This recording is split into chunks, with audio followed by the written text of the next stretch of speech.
So it's important now to digress for a moment and highlight a very critical point here. We need to understand the protocols of dominion, of authority, rather, the protocols of authority, because the protocols of authority are in operation in the universe. And what do I mean by protocols of authority? If I am a king and you are a regent who I've assigned to go and govern a far province of my kingdom, you're going to go travel for 3 weeks, and you're going to go govern in the far reaches of my kingdom in a particular province. In order for your authority to be valid, you have to carry some token of my authority, because you're representing me. Yep. And so you can't just show up in this distant province empty-handed, or the people won't believe you and they won't respect your authority. The people have to understand that you are an extension of me, that your authority is my authority, and that should they cross you, they're crossing me. And the consequence would be what? They're going to have to deal with my armies. Yep. That's what I mean when I say the protocols of authority in a kingdom. This is very important, because the kingdom of heaven is a real place. It is a real kingdom. It's not some fairy tale notion that the biblical writers were imagining. It is a real kingdom, a tangible kingdom.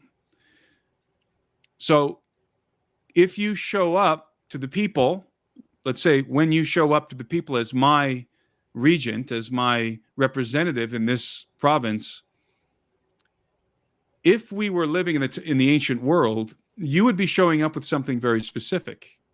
Today it's completely different because of technology, but let's put ourselves in an ancient context. You're going to show up with something very specific. You are going to show up with a document in your hand, and that document is going to be sealed. And that document is most likely going to have a very particular kind of seal on it. And the seals came in various types and sizes. Most prominently, it was a ring. This is a lion, by the way. It's not a skull. It's going to be a ring. Not always a ring, but in many cases. In the Mesopotamians used cylinders, the little cylinder. In fact, I have one here had one on my desk. I don't know where it went. Somebody sent me an actual Mesopotamian cylinder seal. I wish I should have it right now. That's cool. Appropriate time for the prop, and I don't have it in my hand. Next time.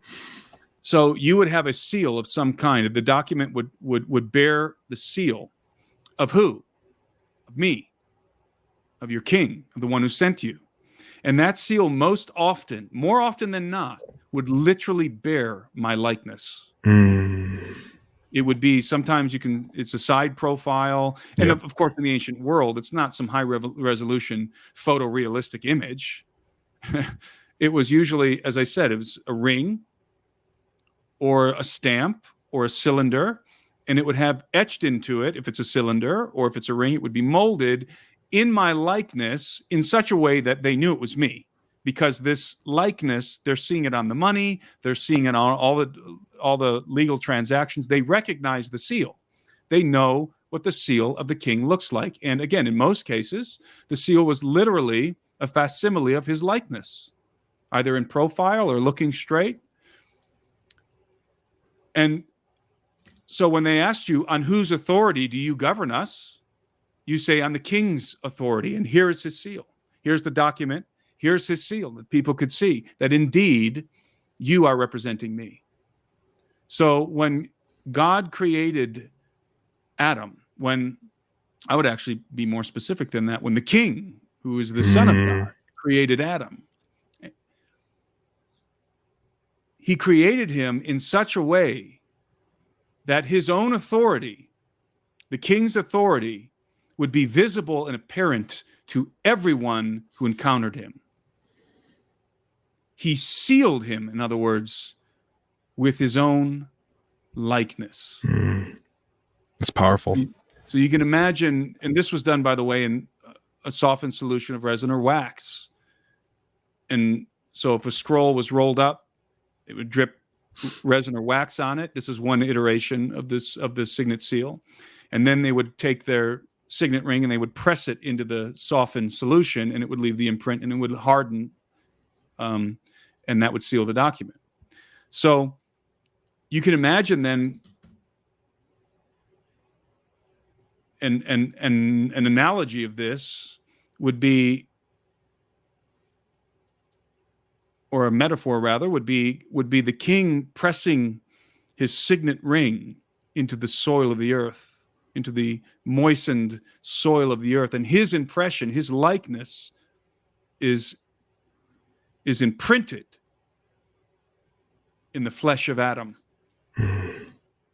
And so when we talk about being made in the image of God, this is not about, it really bothers me, actually, when I hear all these preachers talk about the image of God and they miss the point. They miss the point. Because they want to say, so many of them, that being made in the image of God, it means that we are imbued uniquely, most of them will say, which is a biblical fallacy, but uniquely with the attributes of God. We are creative. We are rational thinkers.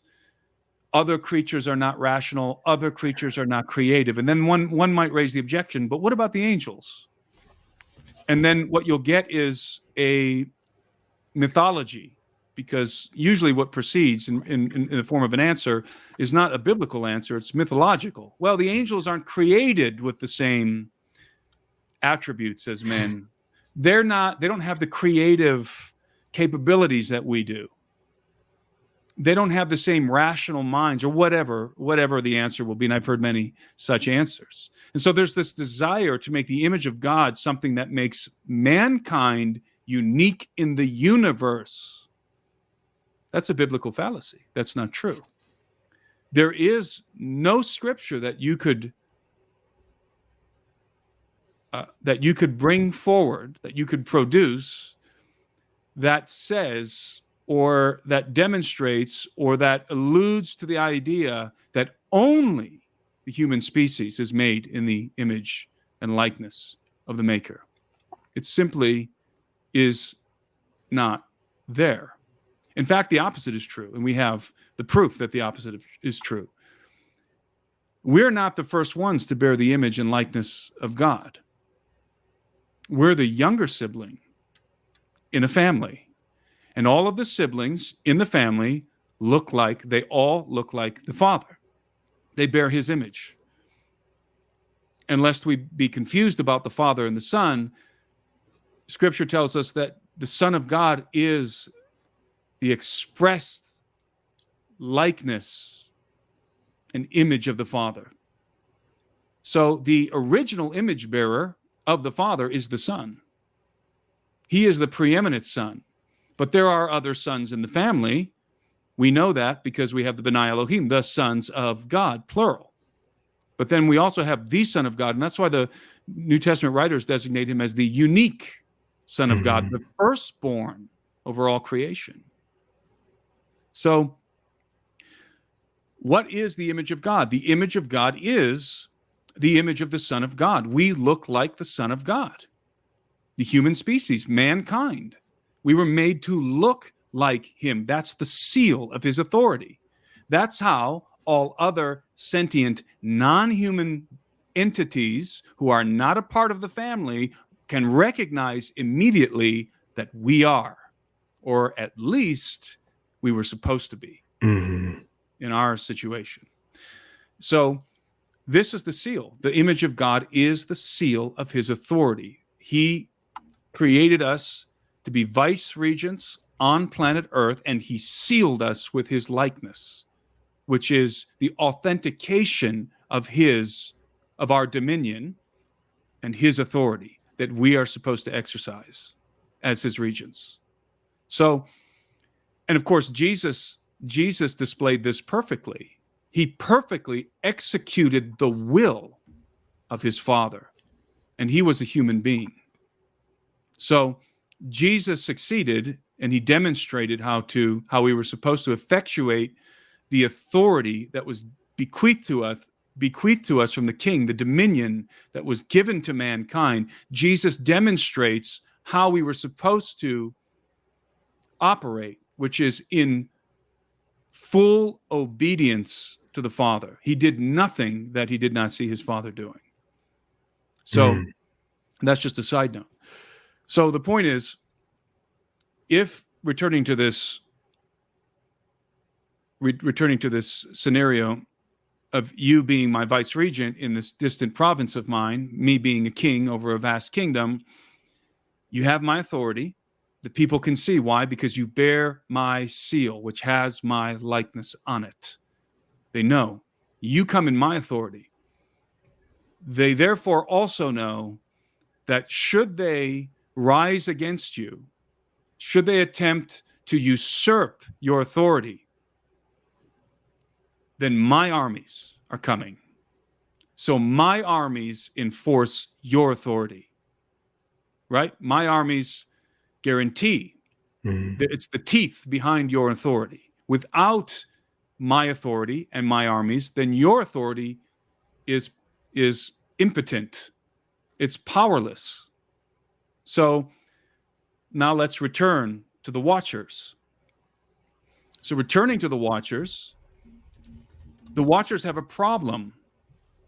They, desire to copulate with the daughters, to wed and copulate with the daughters of men. B, I did not yet articulate the second and third motivations of the Watchers' transgression. So secondly, they wanted to produce offspring. This is apparent in the Book of Enoch. They desired to procreate, to have families. That's the second cause of their transgression, or motivation rather, of their transgression. And the third, and those are implicit in the text, the third is inferred. They wanted to do these things so that they could attain dominion of the earth. How can these extraterrestrial interlopers take dominion of the earth without A, incurring judgment immediately, or B, bringing down on them the armies of heaven, the firepower of heaven?